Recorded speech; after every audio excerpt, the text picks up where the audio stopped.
तो हम लोगों ने लास्ट लेक्चर में यहाँ पे लीव करा था, ठीक है। तो क्या होता है, सेकेंड में हम पॉइंट लिख रहे थे, दिस कोरिस्पॉन्ड्स, ये किससे कोरिस्पॉन्ड करते हैं, this corresponds to the absorption spectrum of chlorophyll A. मतलब जो ये होता है एक्शन स्पेक्ट्रम, ये किससे वो होता है, कॉरस्पॉन्ड करता है अब्जॉर्प्शन स्पेक्ट्रम ऑफ क्लोरोफिल ए। ऐसा क्यों? क्योंकि आपको पता है क्लोरोफिल ए मेन होता है चीफ फोटोसिंथेटिक पिगमेंट, तो वही सबसे ज़्यादा लाइट अब्जॉर्ब करेगा और सबसे ज़्यादा मैक्सिमम वेवलेंथ्स ऑफ लाइट वो अब्जॉर्ब करेगा, है ना, जो फोटोसिंथेटिक एक्टिव रेडिएशन है, और उसी में वो क्या करेगा, मैक्सिमम फोटोसिंथेसिस करेगा। इसलिए एक्शन स्पेक्ट्रम जो होता है वो कोरस्पॉन्ड करता है to the absorption spectrum of chlorophyll. और ये पूछा गया क्वेश्चन है, इट्स इन PYQ, ठीक है, तो ये आपसे पूछ सकते हैं। ओके, ये हो गया हमारे पास। अब इसके बाद हम लोग जो मेन प्रोसेस स्टार्ट कर रहे हैं वो है हमारा लाइट रिएक्शन, ठीक है। इसके बाद हम लोग जो स्टार्ट करने वाले हैं वो है हमारा लाइट रिएक्शन, ठीक है। अब हम लोग स्टार्ट करते हैं लाइट रिएक्शन का जो प्रोसेस होता है मेन। अब हम करेंगे लाइट रिएक्शन, ठीक है, लाइट रिएक्शन। अब इससे पिछले वाले लेक्चर में भी हम लोग कर चुके हैं कि जो लाइट रिएक्शन होता है उसको हम बोलते हैं फोटोकेमिकल फेज़, फोटोकेमिकल फेज़, क्योंकि इसमें फिजिकल भी होता है रिएक्शंस कुछ कुछ, और फोटोकेमिकल फेज़ बोलते हैं, कुछ केमिकल भी होते हैं इनमें, ठीक है, केमिकल भी होते हैं। ये हो गया हमारे पास। अब हम लोग क्या बोलते हैं, इसमें देयर आर 4 स्टेप्स, ठीक है। इसमें 4 स्टेप्स होते हैं। सबसे पहले होता है light is absorbed, light absorption. सबसे पहले तो जो सनलाइट आ रही है उसको अब्जॉर्ब करेंगे। दूसरा प्रोसेस होता है फोटोलिसिस ऑफ वाटर, मतलब जो वाटर होता है वो टूटता है, तो स्प्लिटिंग भी बोल सकते हैं। What do we mean by photo, photo मतलब सनलाइट, एंड लाइसिस मतलब ब्रेक डाउन, मतलब सनलाइट की प्रेजेंस में ब्रेक डाउन किसका हो रहा है, वाटर का हो रहा है, टू रिलीज हाइड्रोजन, जो कि आगे यूज़ होगा, ठीक है। हाइड्रोजन डोनर हम लोगों ने बोला था वाटर होता है, और ऑक्सीजन जो हो जाए वो फ्री फॉर्म में it will be release from the stomata into the atmosphere, ठीक है। ये होता है हमारा सेकंड स्टेप। जो हमारा थर्ड स्टेप होता है, मतलब वही ऑक्सीजन इज रिलीज ना, मान लीजिए हमारा थर्ड स्टेप होता है रिलीज्ड, और जो फोर्थ स्टेप होता है हमारे पास वो होता है production of high energy intermediates, ठीक है। हाई एनर्जी इंटरमीडिएट्स बनते हैं, हाई एनर्जी इंटरमीडिएट्स। और ये हाई एनर्जी इंटरमीडिएट्स कौन है, ये हाई एनर्जी इंटरमीडिएट्स हैं, ये हाई एनर्जी इंटरमीडिएट्स हैं ATP एंड NADPH। अब क्या होता है इनमें, जो मेरा ATP होता है वो तो हम लोग पढ़ चुके हैं, adenosine trinucleotide phosphate, NADPH nicotinamide adenine dinucleotide phosphate, और ये हाइड्रोजन इसमें ऐड हो रहा है, ठीक है। ये हम लोगों ने पिछले लेक्चर में भी करा था, जब मैंने आपको टैबुलेटेड फॉर्म में इनका डिफरेंस बताया था, लाइट रिएक्शन को डार्क रिएक्शन का। हम बोलते थे name dark reaction is a misnomer, क्यों? क्योंकि वो डायरेक्टली डार्क में नहीं होता है, but it depends on, it is not directly dependent on light, but it depends on the products of light reaction.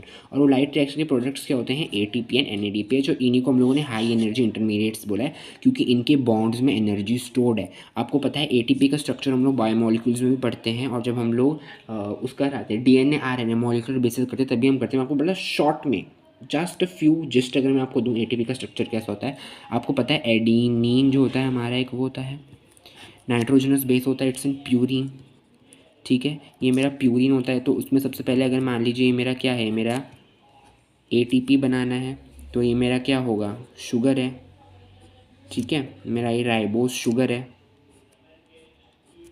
Nucleotide तो होगा ना, न्यूक्लियोटाइड तो बनाना है। अब मान लीजिए ये है ATP राइबोज का ही बन रहा है मान लो, तो यहाँ पे वो क्या होगा, HOH होगा, ठीक है। अगर ये डीऑक्सी राइबोज का होता तो सेकंड कार्बन पे ऑक्सीजन नहीं होता, ठीक है। अब क्या होता है, यहाँ कार्बन वो होगा, ये यहाँ पे कार्बन है जो, ठीक है। इस कार्बन से क्या होता है, इस कार्बन से अटैच होता है एडिनिन, जो कि बेस है, ये शुगर है, ये मेरा नाइट्रोजनस बेस, और यहाँ पे अटैच होता है फॉस्फेट ग्रुप, इसको तो हम बोलते हैं न्यूक्लियोटाइड, ठीक है। इसको हम क्या बोलते हैं, पूरा न्यूक्लियोटाइड। न्यूक्लियोसाइड क्या होता है, शुगर और नाइट्रोजनस बेस, ये खाली होता है शुगर अकेला।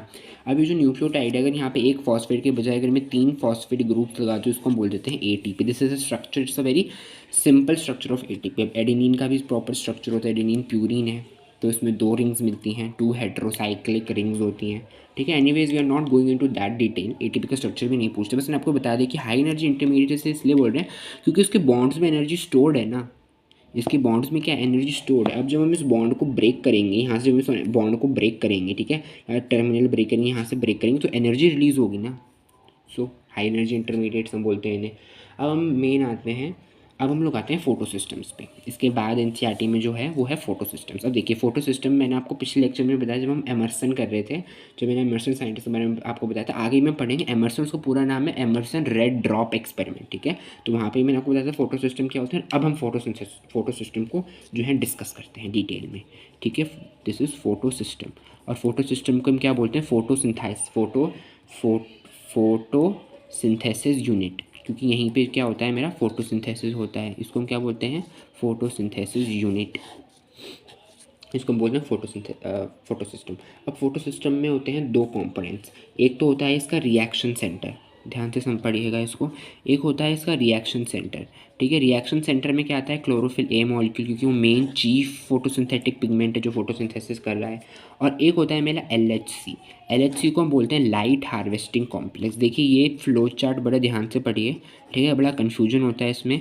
लाइट हार्वेस्टिंग कॉम्प्लेक्स की कहाँ आपका रिएक्शन सेंटर है, कहाँ लाइट हार्वेस्टिंग कॉम्प्लेक्स है, ठीक है। तो उसको थोड़ा ध्यान से पढ़ना पड़ेगा हम लोगों को। तो लाइट हार्वेस्टिंग कॉम्प्लेक्स LHC। अभी इस LHC में आते हैं दो, एक तो आते हैं लाइट हार्वेस्टिंग पिगमेंट्स, ठीक है, लाइट हार्वेस्टिंग पिगमेंट्स, ठीक है। LH से ल्यूटिनाइजिंग हार्मोन मत समझ लीजिएगा, वो जूलॉजी में होता है, ठीक है। ये है LH लाइट हार्वेस्टिंग पिगमेंट्स। और इसमें और क्या होते हैं, प्रोटीन्स होते हैं, ठीक है, प्रोटीन्स होते हैं, प्रोटीन्स होते हैं, समझिए। अब जो लाइट हार्वेस्टिंग पिगमेंट्स होते हैं क्या करते हैं, they binds to their proteins. इन प्रोटीन से जो होता है बाइंड करते हैं, ठीक है, अपने प्रोटीन से बाइंडेड फॉर्म में रहते हैं, प्रोटीन से बाइंड रहते हैं।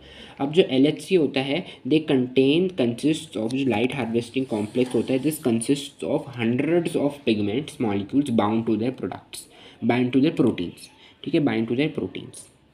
ओके, ये हो गया हम लोगों का, ये समझ में आ गया आप लोगों को। अब जो जो हमारा होता है ना रिएक्शन, जो अब हम बोलते हैं रिएक्शन सेंटर होता है। रिएक्शन सेंटर में तो क्लोरोफिल ए मॉलिक्यूल है रिएक्शन सेंटर में, ठीक है। और जो लाइट हार्वेस्टिंग पिगमेंट्स हैं उनको बोलते हैं एंटीना मॉलिक्यूल्स। एंटीना मॉलिक्यूल्स बोलते हैं, एंटीना क्या होता है, जो रिसीव करता है। देखिए मैंने आपको पहले भी बताया था, पिछला जो हमारा पेज था, यहाँ पे मैंने आपको यहाँ पे भी इसको थोड़ा सा एक्सप्लेन कर रखा है इस कंसेप्ट को, ठीक है। कि एंटीना क्यों बोल रहे हैं हम इनको, एंटीना किसको बोल रहे हैं हम लोग, क्लोरोफिल बी, कैरोटीन, ज़ैंथोफिल को बोल रहे हैं, जो मैंने आपको यहाँ डिस्कस करवाया था। तो क्यों बोल रही हूँ कि एंटीना क्या करता है, वो हमारा सिग्नल्स को रिसीव करता है। जो हमारे सैटेलाइट्स होते हैं, हमारे जो स्पेस में घूम रहे हैं, सिग्नल्स को रिसीव करते देखता है। जब हम टीवी में देखते हैं तो सिग्नल्स को रिसीव करता है एंटीना, जो हमारी डिश ऊपर रखी होती है ना, छत पे जो होती है हमारे, तो वो क्या करती है, वो रिसीव करती है सिग्नल्स को, दैट इज एंटीना। तो यहाँ पे ये पिगमेंट्स भी एंटीना पिगमेंट्स, मतलब एंटीना की तरह वर्क कर रहे हैं, जो कि सनलाइट को रिसीव कर रहे हैं और फिर क्लोरोफिल मॉलिक्यूल को दे रहे हैं। So these pass light from each other due to which the lambda जो होता है लाइट का वो इंक्रीज़ कर जाता है, और क्लोरोफिल जो होता है उसको मेरा जो होता है अच्छी खासी उसको जो होती है मिलता है, ठीक है, उसको लाइट मिलती है फिर, ठीक है। तो ये सब हम लोग पढ़ चुके हैं, ठीक है, ये हम लोग पढ़ चुके हैं।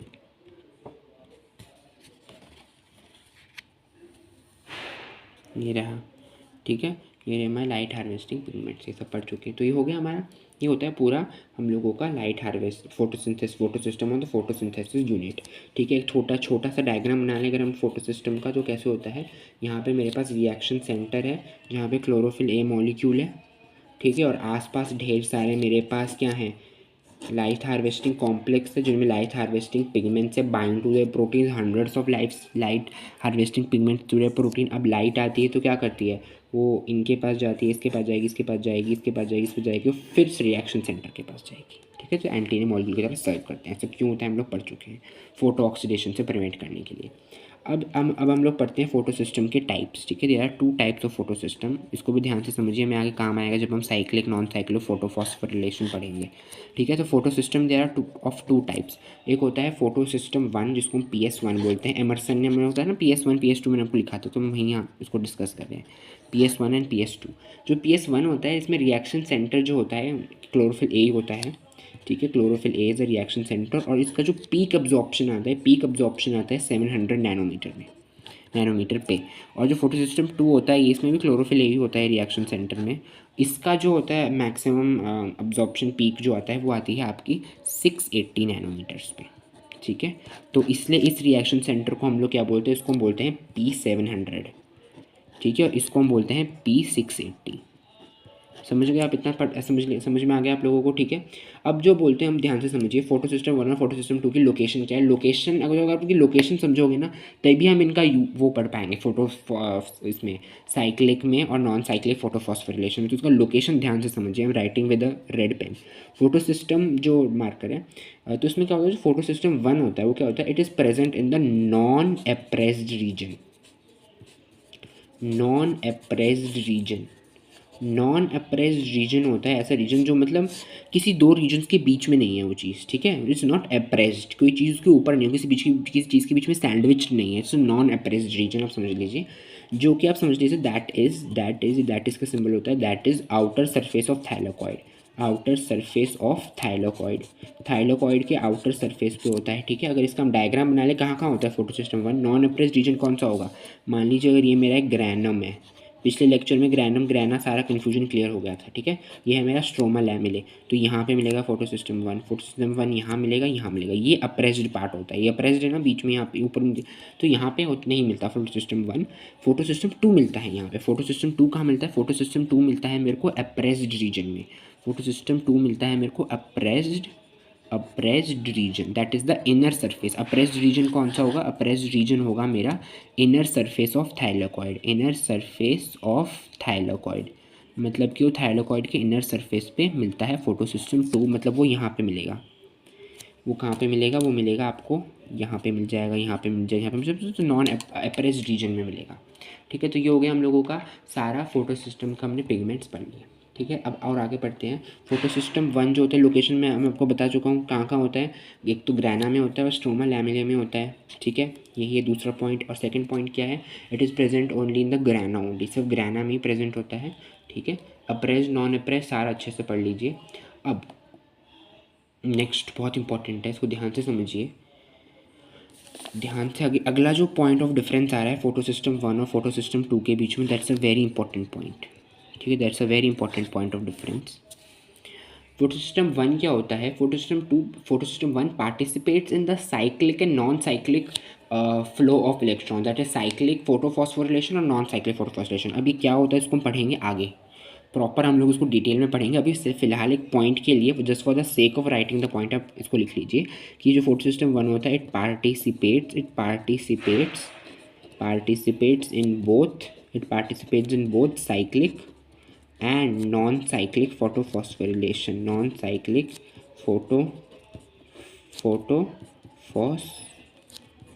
photosphorylation।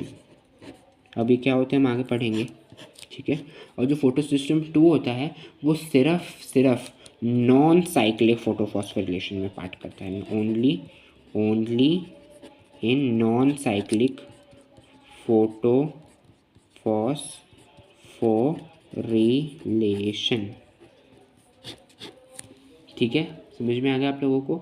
अब जो होता है फोटो सिस्टम 1, एक अगेन बहुत इंपॉर्टेंट पॉइंट ऑफ डिफरेंस है, it is not associated with the splitting of water. जो स्प्लिटिंग ऑफ वाटर होती है वो फोटो सिस्टम 1 के साथ अफेक्ट नहीं होती है, एसोसिएटेड।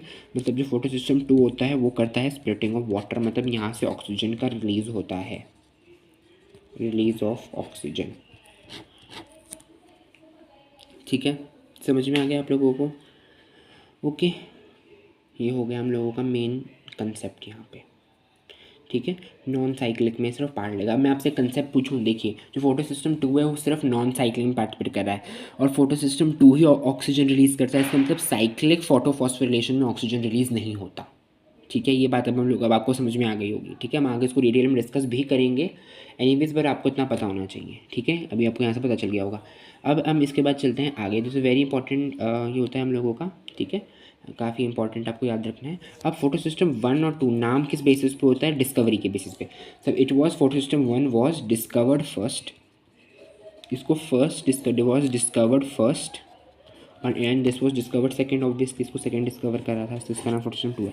बट जो फंक्शन करता है, अब फंक्शन हम लोगों का फर्स्ट सेकंड तो तभी बोलेंगे जब वो दोनों एक ही चीज़ में काम करते हो। तो मतलब हम बोलते हैं कि नॉन साइक्लिक फोटोफॉस्फोरिलेशन जो होता है हमारा, ध्यान से सुनिए, जो हमारा नॉन साइक्लिक फोटोफॉस्फोरिलेशन होता है जिसको हम जेड स्कीम पढ़ेंगे हम आगे जा करके, उसमें क्या होता है, उसमें सबसे पहले जो काम करता है वो फोटो सिस्टम 2 काम करता है एंड फोटो सिस्टम 1 जो होता है वो बाद में काम करता है, ठीक है। तो photo system 1 was was discovered first but it functions the second function करता है, और फोटो सिस्टम 2 सेकेंडली डिस्कवर करा था बट ये फंक्शन पहले करता है। ठीक है, ये फंक्शन क्या करता है, फर्स्ट, सबसे पहले फंक्शन करता है। ठीक है, ये हो गया, आप लोगों को समझ में आ गया। अब हमको 2 एक्सपेरिमेंट्स पढ़ने हैं, बड़े छोटे छोटे से एक्सपेरिमेंट्स हैं जिनका बेसिक हम प्रीवियस लेक्चर में पढ़ भी चुके हैं। पहला तो है रेड ड्रॉप एक्सपेरिमेंट। ठीक है, सबसे पहला है हमारे पास red drop experiment. Red drop experiment किसने करा था, R Emerson and CM Lewis. ठीक है, इन्होंने क्या करा था, इन्होंने दे एक्सपोज्ड क्लोरेला। इन्होंने क्लोरेला को एक्सपोज करा किस पे, to monochromatic light of single wavelength and saw a sharp decline in the quantum yield of photosynthesis at lambda more than 680 nanometre. अब इसका मतलब क्या है, इसको ध्यान से समझिए। देखिए, जो क्लोरेला थी उस पर इन लोगों ने मोनोक्रोमैटिक लाइट फॉल करी। ठीक है, मोनोक्रोमैटिक लाइट फॉल करी, मतलब वो लाइट एक सिंगल वेवलेंथ की थी, मतलब अगर वो रेड वाली होगी लाइट तो वो सब वही वाली थी। मोनोक्रोमैटिक से बच्चे कन्फ्यूज हो जाते हैं वाइट लाइट से, नहीं, वाइट लाइट नहीं, मोनोक्रोमैटिक का मतलब है single colour, single wavelength. White light में तो काफ़ी सारी वेवलेंथ्स होती हैं, तो वो तो होगी नहीं मोनोक्रोमैटिक। तो इन्होंने क्या करा था, इन्होंने anyways coming back to the bio, वो फिजिक्स का कंसेप्ट है। तो इन्होंने मोनोक्रोमैटिक लाइट दी। ठीक है, वो लाइट दी तो इन्होंने देखा था कि जब इन्होंने एग्जैक्टली जो था ना लैम्डा मोर देन 680 नैनोमीटर की लाइट दी, आपको क्या पता है फोटोसेंसिटिव एक्टिव रेडिएशन जो विजिबल रीजन उसको क्या बोलते हैं, 400 to 700 नैनोमीटर बोलते हैं रफली। ठीक है, कई जगह बुक्स में 450 लिखा होता है। ठीक है, कई जगह 750, तो बेसिकली जो रफली होता है हम लोग बोलते हैं 400 to 700 नैनोमीटर होता है। तो उन्होंने देखा जैसे ही फोटोसिंथेसिस का जो लैम्डा होता है, लैम्डा आपका मोर देन 680 जाता है तो क्या होता है, there is a sudden decline in the rate of photosynthesis. अब ऐसा क्यों है, अब आप खुद भी बता सकते हैं। ठीक है, आप खुद से सोचिए कि ऐसा क्यों हुआ, why there is a sharp decline जब रेड रीजन में आया। ऐसा इसलिए होता है, अब ध्यान से समझिए, हम लोग ऑलरेडी कर भी चुके हैं, आपको मज़ा आ जाएगा ये पढ़ने के बाद। देखिए, बायो में एवरीथिंग इज अ कंसेप्ट। अब मैंने आपको यहाँ पे क्या बताया था कि जो फोटो सिस्टम 2 होता है ये क्या करता है, 680 हम लोगों ने से लिखवाया था। तो अब मान लीजिए 680, अब यहाँ पे 680 नैनोमीटर पे काम करता है। फोटो सिस्टम 2 को जो लाइट चाहिए वो 680 नैनोमीटर की चाहिए। अगर मैंने 680 नैनोमीटर से ज़्यादा की लाइट दे दी तो क्या होगा, देखिए बड़ा इंपॉर्टेंट कंसेप्ट है, बहुत मज़ेदार कंसेप्ट है। अगर मैंने 680 नैनोमीटर से ज़्यादा की लाइट दे दी तो फोटो सिस्टम 2 काम नहीं करेगा, और जब फोटो सिस्टम 2 ही काम नहीं करेगा तो मैंने आपको अभी बताया है कि फोटो सिस्टम 2 पहले काम करता है फिर फोटो सिस्टम 1 काम करता है। तो अगर फोटो सिस्टम 2 ही काम नहीं करेगा तो फोटो सिस्टम 1 कैसे काम करेगा, और जब भी दोनों काम नहीं करेंगे तो फोटोसिंथेसिस कैसे होगा। इसलिए रेड रीजन जो था उसमें there was a sudden sharp decline in the rate of photosynthesis, और इसी को हम बोलते हैं रेड ड्रॉप। रेड क्योंकि रेड रीजन था, और ड्रॉप क्यों, क्योंकि there was a sudden drop in the rate of photosynthesis. और ये 2 साइंटिस्ट ने दिया था, R Emerson and CM Lewis. इसका पूरा कंसेप्ट मैंने आपको एकदम मस्त तरीके से हम लोगों ने समझा है। ठीक है, कुछ रटना नहीं है, हर चीज़ हमको यहाँ पे समझ के चलना है। अब इसके बाद जो दूसरा एक्सपेरिमेंट है हमारे पास वो आता है एमरसन एनहांसमेंट इफेक्ट। ठीक है, एमरसन ने क्या दिया था, इन्होंने एमरसन एनहांसमेंट इफेक्ट दिया था। ठीक है, अब हम एमरसन एनहांसमेंट इफेक्ट पढ़ते हैं। What is the Emerson enhancement effect, क्या करा था एमरसन और जो थे ना और इनके जो कोवर्कर्स थे, उन्होंने ना, देखो पहले तो था कि हमने एक सिंगल मोनोक्रोमैटिक लाइट डाली थी, एक ही। अब इन्होंने क्या करा, इन्होंने मोनोक्रोमैटिक की लाइट ली पर इन्होंने 2 बीम्स ली, दे टुक 2 बीम्स, और अब इन्होंने टू बीम्स इन्होंने साइमल्टेनियसली, मतलब एक साथ इन्होंने क्लोरेला पे फॉल करवाए। अब जब इन्होंने फॉल कराया तो इन्होंने देखा कि अब जो था ना शार्प इंक्रीज था। शार्प इंक्रीज तो होगा ही ऑब्वियसली, क्योंकि अगर आप 680 नैनोमीटर की, इन्होंने कौन सी दी थी, 2 बीम थी, एक दी थी 680 नैनोमीटर की और एक दी थी 700 नैनोमीटर की। तो जब 680 का होगा तो फोटो सिस्टम 2 एक्टिव हो गया, तो फोटो सिस्टम 2 के लिए फेवरेबल है। तो उसने उसके बाद फिर फोटो सिस्टम 1 के लिए 700 नैनोमीटर फॉलो होता है, फेवरेबल होता है। तो ये दोनों ने अपना काम करा, तो फोटोसिंथेसिस की रेट में एक शार्प इंक्रीज आया। किस पे फॉल करा था, क्लोरेला पे ही, तो फोटोसिंथेसिस की रेट में शार्प इंक्रीज आ गया। ठीक है, thus he concluded that plants have 2 photo system 1 which activates at 700 nanometre और फोटो सिस्टम 2 जो 680 नैनोमीटर पे काम करता है। ठीक है, ये हम लोगों ने, मैं आपको पिछली लास्ट क्लास में आपको छोटा सा एकदम साइड में कंसेप्ट समझाया था कि जो होते हैं एमरसन, उन्होंने डिस्कवर करा था फोटो सिस्टम 1 और 2। ठीक है, हम लोगों ने लिखा था ना लास्ट में, अभी उसका पूरा कंसेप्ट है कि उन्होंने कैसे करा था, क्या एक्सपेरिमेंट था, सब कुछ। अब एक छोटी सी इंपॉर्टेंट इन्फॉर्मेशन है, वो इन्फॉर्मेशन क्या है, उसको हम ब्लैक कलर से लिखते हैं। वो इन्फॉर्मेशन क्या है कि जो बैक्टीरिया होते हैं, मैं आपको लेक्चर की स्टार्टिंग इंट्रोडक्टरी पार्ट से मैंने आपको वहाँ पे बताया था यार, certain bacteria for example blue green algae हो गई, साइनोबैक्टीरिया। ब्लू ग्रीन एल्गी उसका पहला नाम था, क्योंकि प्रीवियसली साइंटिस्ट बिलीव दैट कि वो एल्गी है। फिर हम लोगों को पता चला कि नहीं, वो एल्गी नहीं, वो बैक्टीरिया है, वो बैक्टीरिया है, ठीक है। वो यू बैक्टीरिया में आता है, आर्की बैक्टीरिया में नहीं, वो यू बैक्टीरिया में है, तो उसका नाम साइनोबैक्टीरिया रख दिया गया, ठीक है। तो मैंने आपको बताया था वो भी, उसमें भी फोटोसिंथेसिस होता है। तो उसमें जो होता है, it has only one photo system, उसके पास ओनली वन फोटो सिस्टम होता है, वन फोटो सिस्टम होता है बैक्टीरिया। अब उस बैक्टीरिया में ब्लू ग्रीन एल्गे वगैरह और बाकी वो जितने भी फोटोसिंथेटिक वो आ रहे हैं, पर जो मेन हम लोगों का होता है कि अगर क्वेश्चन आएगा बैक्टीरिया में कौन सा होता है, तो आप लिखेंगे फोटो सिस्टम वन, एक ही फोटो सिस्टम होता है इसमें। पर अगर आपसे अब स्पेसिफिकली ब्लू ग्रीन एल्गी के बारे में पूछे ना साइनोलॉजिस्ट, मैंने अभी आपको थोड़ी देर पहले बात बताई थी, उसमें एक नहीं होता, उसमें दो होते हैं। अब मैंने कहानी आपको पूरी इसलिए एक्सप्लेन करी है ताकि आपको याद रहे कि आप ये गलती ना कर दो एग्जाम में कि बैक्टीरिया के चक्कर में आप ब्लू ग्रीन एल्गे का भी फिर एक ही फोटो सिस्टम कराओ। नहीं, ब्लू ग्रीन एल्गे स्पेशल है, ठीक है, इसमें दो होते हैं फोटो सिस्टम। तो ऐसे क्वेश्चन नहीं पूछा जाएगा, but still I have told you, ठीक है, कि इसमें ही होता है, ठीक है। ये आपको समझ में आ गया होगा। अब इसके बाद हम लोगों को करना है एसिमिलेटरी पावर क्या होती है, ठीक है। What is the assimilatory power. Assimilatory power हम लोग करेंगे हाई रिडॉक्स पोटेंशियल, लो रिडॉक्स पोटेंशियल, बहुत इंपॉर्टेंट कंसेप्ट्स हैं। तो अभी हम उनको स्टार्ट करते हैं और फिर हम लोग पढ़ेंगे अपना क्या पढ़ेंगे, उसके बाद हम पढ़ेंगे अपना जेड स्कीम, ठीक है। उसके बाद हम पढ़ेंगे अपनी जेड स्कीम। तो अभी हम लोग स्टार्ट करते हैं एसिमिलेटरी पावर से यहाँ पे, ठीक है। अब हम लोग स्टार्ट करते हैं यहाँ पे अपना एसिमिलेटरी पावर से, assimilatory power. What is this assimilatory power. Assimilatory power क्या होता है, दिस टर्म जो था वॉज फर्स्ट यूज बाय आर्नॉन, ठीक है। आर्नॉन ने सबसे पहले इस टर्म को यूज़ करा था। अब इसका मतलब क्या है, देखिए, एसिमिलेटरी पावर का मतलब होता है they are the high energy chemicals और हाई एनर्जी मॉलिक्यूल्स। अब ये हम लोगों ने कहाँ पढ़े थे, मैंने आपको बताया था प्रोडक्ट्स ऑफ लाइट रिएक्शन। वो कौन से थे, एटीपी था और क्या था, NADPH था। I am not telling you full form क्योंकि हमने बहुत बार कर चुके हैं इनके फुल फॉर्म, ठीक है। अब ये क्या है, दे आर यूज्ड, ठीक है, ड्यूरिंग लाइट रिएक्शन। क्या होता है, अब ध्यान से समझिए, इनको हम एसिमिलेटरी पावर बोलते हैं। ज़्यादा हाई एनर्जी केमिकल्स, मैंने आपको बताया था इनके बॉन्ड्स में एनर्जी स्टोर होती है।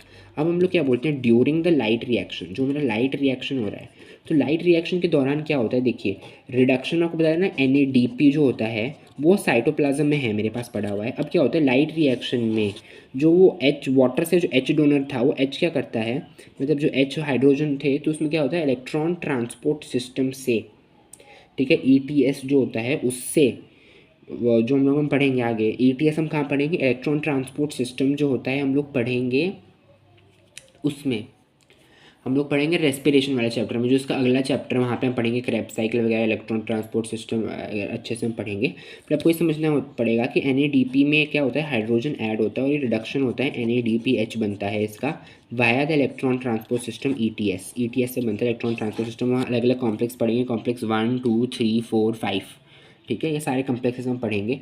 अब क्या होता है, जो इलेक्ट्रॉन ट्रांसपोर्ट सिस्टम क्या होता है, consist of electron carriers, electron species that pass electron from one carrier to another, ठीक है। ये एक कैरेक्टर से दूसरे कैरियर पे पास करते हैं ETS में पढ़ेंगे रेस्पिरेशन वाले चैप्टर में डिटेल में, हमको सारे कम्प्लेक्स पढ़ने हैं, उसके साथ हम कैरियर हैं, इलेक्ट्रॉन कैरियर कौन से हैं, इसमें क्या होता है, एक तो होता है इलेक्ट्रॉन कैरियर और एक होता है इलेक्ट्रॉन स्पीशीज़। तो इलेक्ट्रॉन कैरियर हम लोगों को पता है, ठीक है, और इलेक्ट्रॉन स्पीशीज़ इसमें होते हैं, ठीक है। Further pass electron from one carrier to another, ठीक, carrier one carrier to another जो होता है पास होते हैं, ठीक है। इलेक्ट्रॉन कैरियर इलेक्ट्रॉन स्पीशीज़ होती हैं, ठीक है। अभी क्या करते हैं, जैसे कि हम काफ़ी सारे पढ़ने हैं हमको ETS में, हमको काफ़ी सारे तो वो करने हैं, वो होते हैं कम्प्लेक्स 1 2 3 4 5 होते हैं, 5 कम्प्लेक्सेस होते हैं। और इलेक्ट्रॉन कैरियर जैसे कि हो गया आपका यूबिक्यूनॉन होता है, ठीक है, यूनिक यूबिक्यूनॉन होता है, ठीक है। और साइटोक्रोम C होता है, साइटोक्रोम C होता है हमारे पास, ठीक है, और यूबिक्विनोन होता है,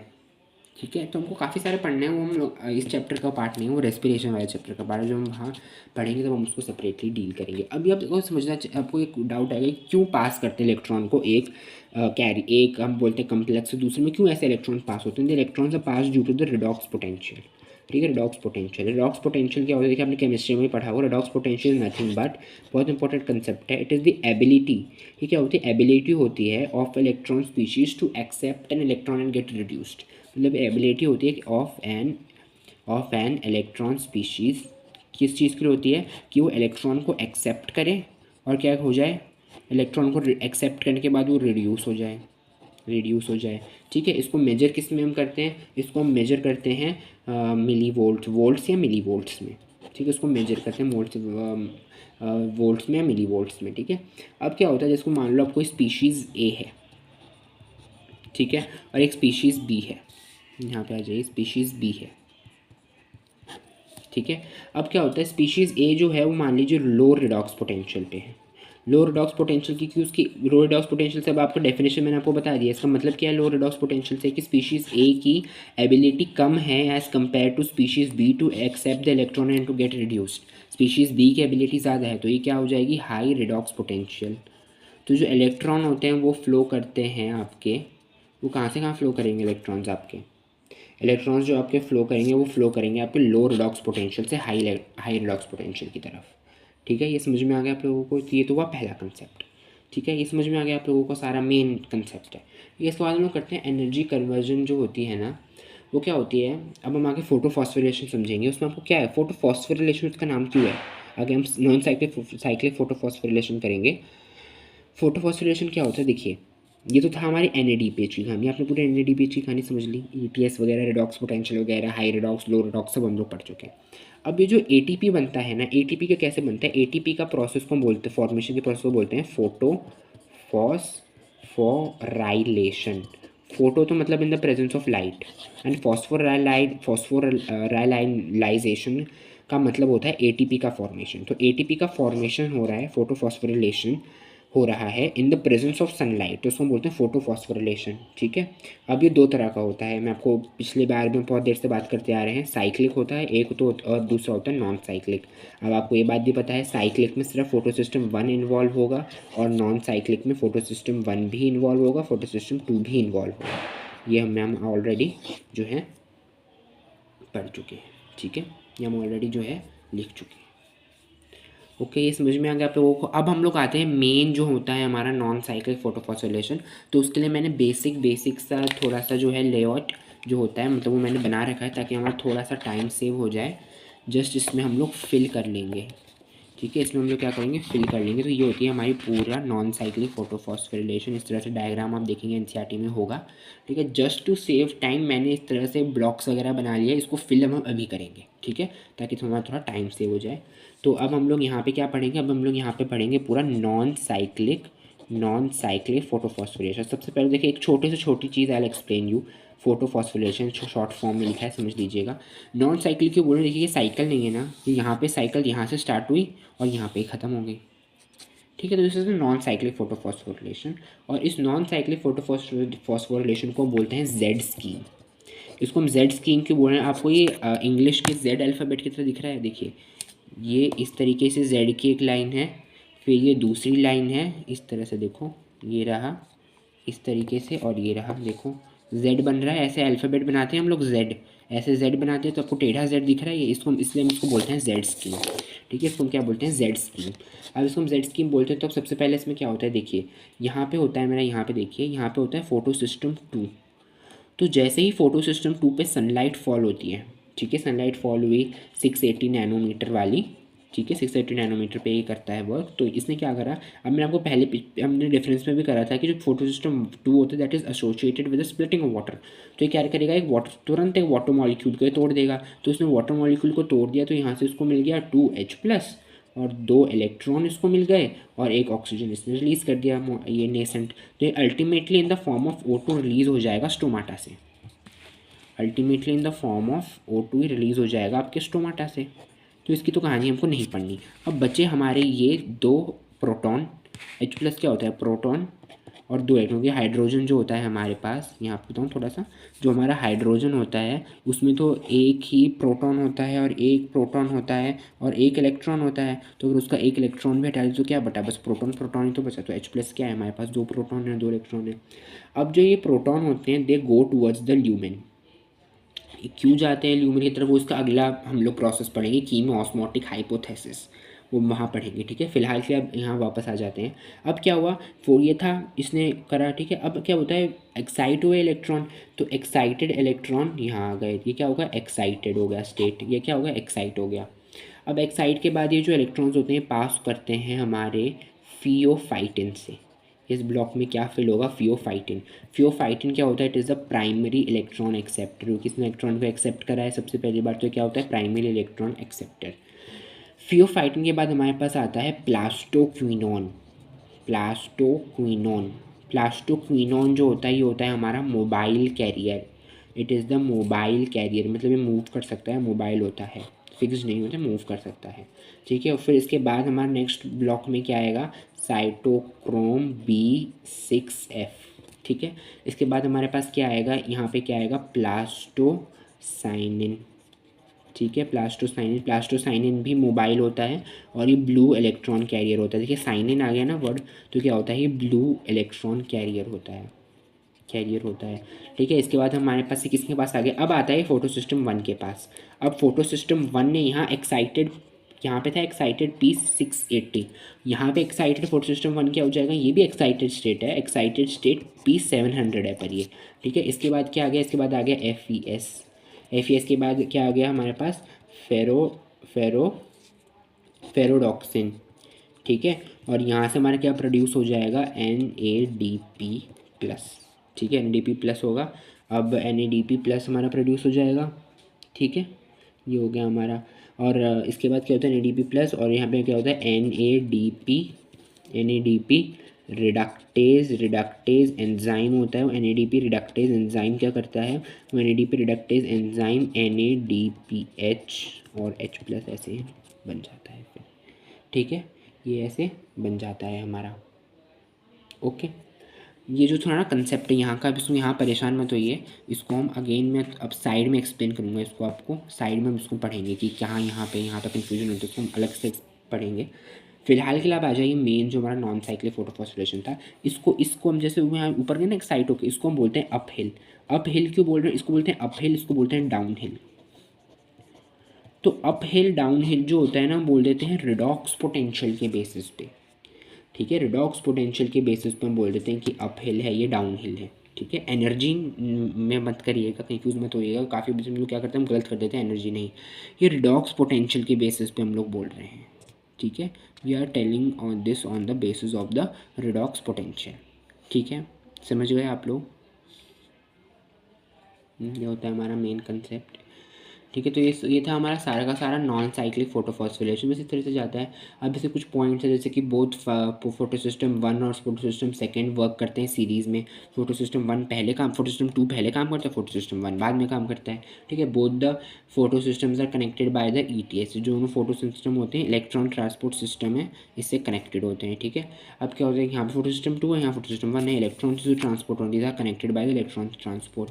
ठीक है, यहाँ फोटो सिस्टम 2 है, यहाँ पे फोटो सिस्टम 1 है। अब क्या होता है, both ATP and NADPH formula. अब एक चीज़ मैंने आपको नहीं बताया, देखिए ADPH तो यहाँ बन रहा है। ठीक है, यहाँ पे ADP जो बन रहा है, NADPH बन रहा है। ATP कहाँ बन रहा है, where is the formation of ATP taking place. जो ATP बनता है ना, वो बनता है आपका प्लास्टोक्विनोन से साइटोक्रोम B6F में। यहाँ पे क्या होता है, एक ADP मॉलिक्यूल होता है, वो इनऑर्गेनिक फॉस्फेट के साथ कंबाइन करता है तो ATP बनता है। ठीक है, यहाँ पे ATP बन जाता है मेरा। अब जो होता है प्राइमरी इलेक्ट्रॉन एक्सेप्टर, हम लोग क्वेश्चन पूछते हैं। देखिए प्राइमरी इलेक्ट्रॉन एक्सेप्टर मैंने लिखा भी है, अगर फोटो सिस्टम 2 होगा तो फोटो सिस्टम 2 से इलेक्ट्रॉन एक्साइट करने के बाद P680 एक्साइटेड होगा, उसके बाद इलेक्ट्रॉन खाएंगे फियोफाइटिन के पास आएंगे। तो जब फोटो सिस्टम 2 होगा तो प्राइमरी एक्सेप्टर कौन सा मॉलिक्यूल कौन सा होगा फियोफाइटिन। और जब फोटो सिस्टम 1 से एक्साइट होकर जा रहे हैं, फोटो सिस्टम 1 से तो एक्साइट होकर FES के पास जा रहे हैं, तो फोटो सिस्टम 1 के लिए ये हो जाएगा primary acceptor, primary electron acceptor. ठीक है, ये होता है हमारे पास। अब हम बोलते हैं the whole scheme of transfer of electron from photo system 2 यहाँ से, ठीक है, to electron acceptor down the electron transport chain होता है तो फोटो सिस्टम 1। इसमें क्या होता है, एक्साइटेशन होता है एक इलेक्ट्रॉन का, फिर उसका क्या होता है, ट्रांसफ़र होता है another acceptor, finally down hill to NADP+ के पास होता है, जहाँ पे क्या होता है, रिड्यूसिंग इट टू NADPH और H+। It is called as Z scheme हम लोग पढ़ चुके हैं। अभी छोटा सा कंसेप्ट और क्या है, जो वाटर स्प्लिटिंग कॉम्प्लेक्स होता है या ऑक्सीजन इवॉल्विंग कॉम्प्लेक्स होता है, या इसको हम क्या बोलते हैं, इसको हम एमएन कॉम्प्लेक्स भी बोलते हैं। ठीक है, एमएन कॉम्प्लेक्स इसलिए बोलते हैं बिकॉज मैंगनीज जो होता है इट इज़ वेरी इंपॉर्टेंट इस वाटर का फोटोलिसिस करने के लिए। मैंगनीज मेटल जो होता है हमारा बहुत इंपॉर्टेंट होता है इसका फोटोलिसिस करने के लिए, स्प्लिट करने के लिए। तो ये किससे एसोसिएट होता है, एसोसिएटेड विद फोटो सिस्टम 2। तो ये बात भी हम बहुत देर से करते आ रहे हैं, दिस नथिंग न्यू, हमको चीज़ पता है। ठीक है, हमको ये चीज़ पता है। इसके बाद क्या होता है, located on the inner membrane of the thylakoid. Inner membrane of thylakoid क्यों, क्योंकि हमको पता है ना, अब हमने डिफरेंस करा था ना, फोटो सिस्टम 2 जो होता है, जो हमारा मेन फोटो सिस्टम 2 होता है, वो एप्रेस्ड रीजन में मिलता है। तो एप्रेस्ड रीजन कौन सा था, inner membrane of thylakoid. Thylakoids जो होते हैं हमारे, उनके मतलब जो मेम्ब्रेन के बीच में जो रीजन था, इस तरीके से जो रीजन था, इस यहाँ पे कर लो, जगह थोड़ी है कम है, यहाँ पे जो बीच का रीजन था। ठीक है, अप्रेस्ड पार्ट में ही मिलता है। ठीक है, अब क्या करते हैं, इलेक्ट्रॉन जो होते हैं रिमूव जो करते हैं, है ना, remove from photo system 2 is replaced by electron from the splitting of water photolysis. तो जो इलेक्ट्रॉन फोटो सिस्टम 2 से यहाँ निकले ना, निकल के पूरे इलेक्ट्रॉन ट्रांसपोर्ट सिस्टम से फिर फोटो सिस्टम 1 के पास गए, और फिर NADP जो है रिड्यूस हुआ है ना, तो इसमें जो इलेक्ट्रॉन्स कम हो जाएंगे ना, तो फोटो सिस्टम 2 के पास है ना, तो क्या होता है, वाटर का जो स्प्लिटिंग होती है उससे जो ये बनते हैं हमारे इलेक्ट्रॉन्स, वो फिर रिस्टोर हो जाते हैं, फिर वो रिप्लेस होके फिर वो आगे ऐसे स्कीम जो है चलती रहती है। कब तक स्कीम चलेगी, जब तक आपका वाटर टूटता रहेगा। जब पानी खत्म हो जाएगा तभी स्टॉप कर जाएगा। ठीक है, अब एक रिएक्शन यहाँ पे मैंने मैंगनीज क्यों लिखा था इंपॉर्टेंट, ठीक है, क्योंकि क्या होता है, अगर मान लीजिए 2 वाटर ऑफ के मॉलिक्यूल्स हैं, तो इसमें क्या होता है, 4 तो प्रोटॉन बनते हैं, 4 प्रोटॉन रिलीज होते हैं, 4H+, 4 electrons and a complete molecule of O2। तो इसको ब्रेक डाउन करने के लिए यहाँ पे Mn की रिक्वायरमेंट होती है। ठीक है, यहाँ पे ब्रेक डाउन करने के लिए मैंगनीज की रिक्वायरमेंट होती है। ठीक है, तो ये सारा था हमारा concept of non cyclic photophosphorylation. ठीक है, अब इसके बाद हम लोगों को जो नेक्स्ट स्टार्ट करना है प्रोसेस, वो हम स्टार्ट करते हैं साइक्लिक फोटोफॉस्फोरिलेशन। ठीक है, इसके बाद हम लोग स्टार्ट करते हैं साइक्लिक फोटोफॉस्फोरिलेशन। अब हम लोग स्टार्ट करते हैं यहाँ पे अपना cyclic photophosphorylation. Cyclic photophosphorylation, cyclic photophosphorylation में क्या होता है देख लीजिए, इसको मैं ये बना लेते हैं, थोड़ा छोटा सा, ये ज़्यादा कुछ नहीं है। फोटो सिस्टम 1 है। ठीक है, लाइट एनर्जी फॉल करी 700 नैनोमीटर की, क्या हुआ, एक्साइट हो गया इलेक्ट्रॉन, एक्साइटेड P700। उसके बाद प्राइमरी होता है FES, हम लोग पढ़ चुके हैं, प्राइमरी एक्सेप्टर, फिर जाता है फेरोडॉक्सिन के पास। फेरोडॉक्सिन के बाद ये जाएगा आप लोगों का किसके पास, प्लास्टोक्विनोन के पास। प्लास्टोक्विनोन के पास गया। प्लास्टोक्विनोन के पास जाने के बाद ये जाता है साइटोक्रोम B6F के पास, साइटोक्रोम B6F के पास। और फिर उसके बाद जो होता है electron, it returns back to photo system 1। Electron returns back to photo system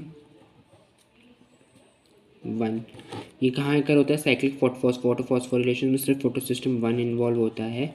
और इसमें क्या होता है, फोटो सिस्टम 1 इन्वॉल्व होता है, और इसमें ये कहाँ होता है, स्ट्रोमा लैमेले में होता है, स्ट्रोमा लैमेले में होता है, क्योंकि फोटो सिस्टम 1 भी वहाँ प्रेजेंट होता है, और नॉन एप्रेस्ड पार्ट में भी होता है, बट मेनली हम बोलते हैं स्ट्रोमा लैमेले में होता है साइक्लिक फोटोफॉस्फोरिलेशन।